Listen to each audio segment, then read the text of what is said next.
So here I have some of the same dough that we're using for bread. We're going to turn this into puff pastry. And so what I'm going to do is flour my board. Knead this to get any of the excess air out of it. And now what I'm going to do is I'm actually going to roll this into a big rectangle. I want to keep the board well floured so it doesn't stick. I've got a rolling pin here. I prefer a fixed rolling pin. You see rolling pins with bearings in them that roll separately from the handles. I feel those don't give you as much control. Whereas here you're using the palms of your hand to control your rolling pin. The goal here is to roll a rectangle fairly large. I've got a fairly large board here, and the larger the board, the easier this is. Some people feel that this works best if you're using a chilled slab. I've never found that necessary. The dough is going to resist rolling because the gluten wants to pull it back together. This is a good sign that it's actually developed well enough.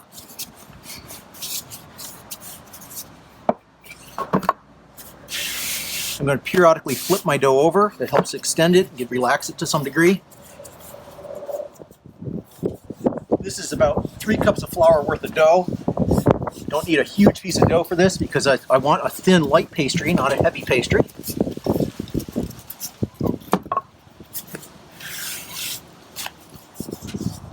So now that it's reasonably large, it's going to shrink a bit as it pulls back together. But what I want to do is put butter on it. So here, I've got just some commercially made butter. You can use homemade butter. The real trick to there is make sure it's washed well and has no buttermilk left in it, and drained, so it's relatively dry. If you're using stick butter, it actually is, in my opinion, a little easier because what you can do is you can slice it into slabs, and then each of those slices I'm going to lay on my dough like so. Now this is not going to be a low-calorie food. I'm going to use 2 sticks of butter, or half a pound of butter in this. This is why croissants are so tasty. Puff pastries are so tasty because they've got a lot of butter, but it's also part of the incorporation process is getting this in there. I'm filling the center third of my dough with the butter, is the goal here. There's different folding techniques and rolling techniques for this. If you talk to people who've studied this professionally, there's a thirding method and there's a book method where you do it in sort of quarters. And people will argue one's better than the other. They both produce tasty products. It does not matter.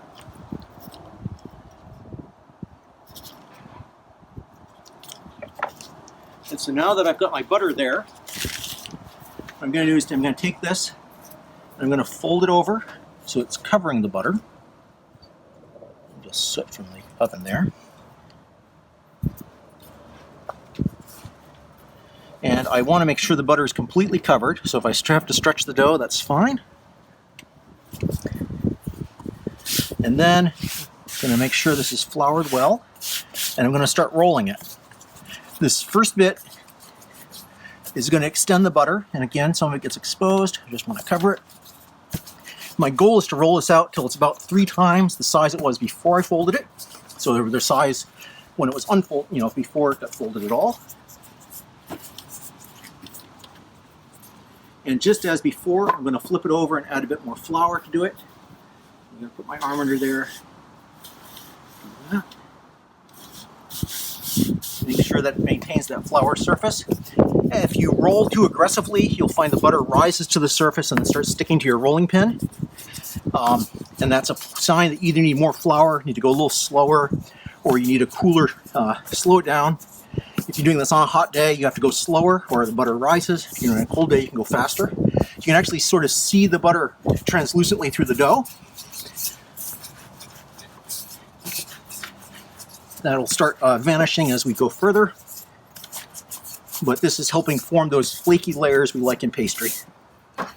And so this is large enough for the next fold. I'm going to flip it over because this is my folding surface. And again, I'm just going to fold it into thirds. Here I don't want the excess flour. I want some, but not too much.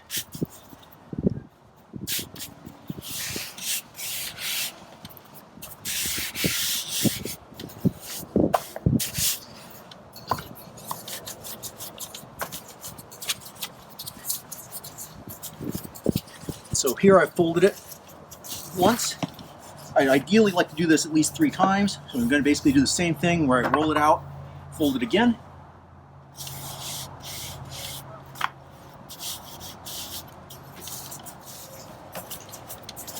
We already have 9 layers of dough going on here. And each time I fold it, I get 3 times as many.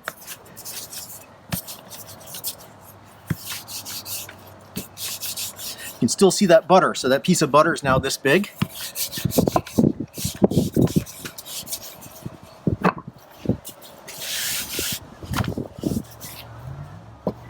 Now I'm going to fold it again. I usually try to fold it so whatever side has the most things showing in terms of edges goes in the inside. That's just because it ends up with a neater product in the end. You end up with something a little more rectangular. Again, I'm keeping my board lightly floured. One of the things I like about a wood board is it holds the flour very well. Using a stone board, the flour tends to get scarce very easily. So you have to be a little more careful with it. It's a cool day, so the butter stays pretty well. On a warm day, the butter will start to rise and break through. That's a sign you'll start losing your flakiness, and basically the number of folds you have is really dependent on when that butter starts to come through. It's going to get stiffer and a little harder to roll as you go, just because the gluten's worked up. And that's okay. We could stop as soon as we've got this large enough, or we could fold it one more time. You risk, if you keep folding it, actually making it less flaky because you start compressing it too much. So there's a balance between how many folds you can have. You need some folds for flakiness, but you don't want to roll it to the point where you then start compressing the layers together. And so now this is ready to be set aside. I can actually see just a little bit of butter coming through onto my pin. So the pin's just the slightest bit tacky, and that tells me that the butter is rising. And so if I fold it again, I'll probably start reducing the flakiness rather than increasing it. So this is a good point to pause, and I'll then use this as a basis for the pastry. So the next thing to do is prepare the infillings for it.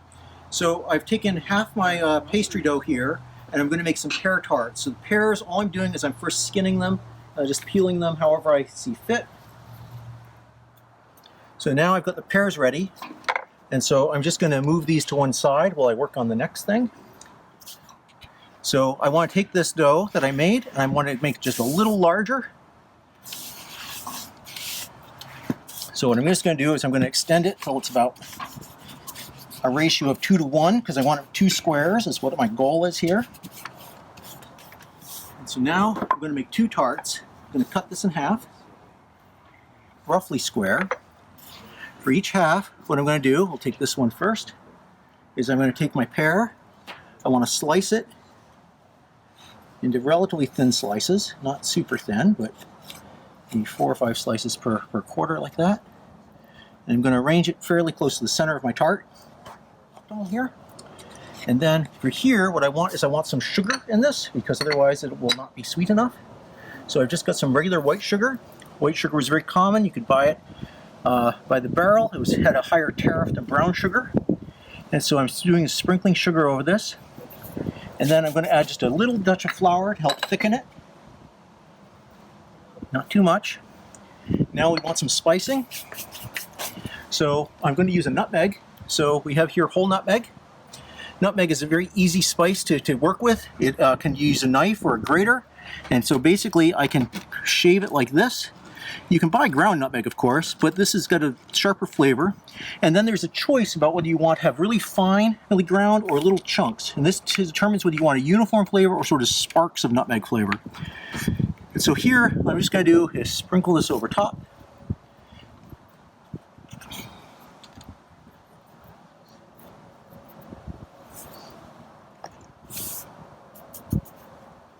And then I want to have walnuts in this, so I've got some walnuts. Walnuts are a lot of work to harvest yourself. You have to dry them and shell them. So I'm just going to cut up some of the bigger pieces. I'm going to arrange these a bit decoratively. That's not really required. I just want a layer of them.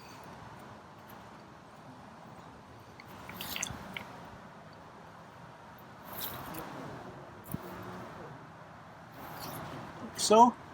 And then to make this decorative, we're going to basically slice from the corners about 1/4 of the way in. So. And then taking the inside, we're just going to fold it over like so.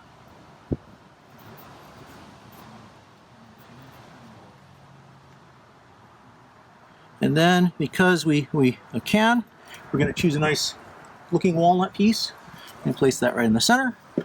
And now we're going to put that into a pan. So we've got sort of a walnut pinwheel here, and this is the hardest part, is transferring it.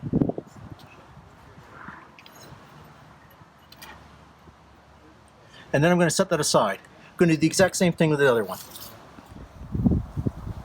So here we're going to get more things out of the oven. We have the tarts baking. The oven's slowing down a bit as it cools, and so we've got tarts here. It's a nice pear tart. I'm going to move to this here for now.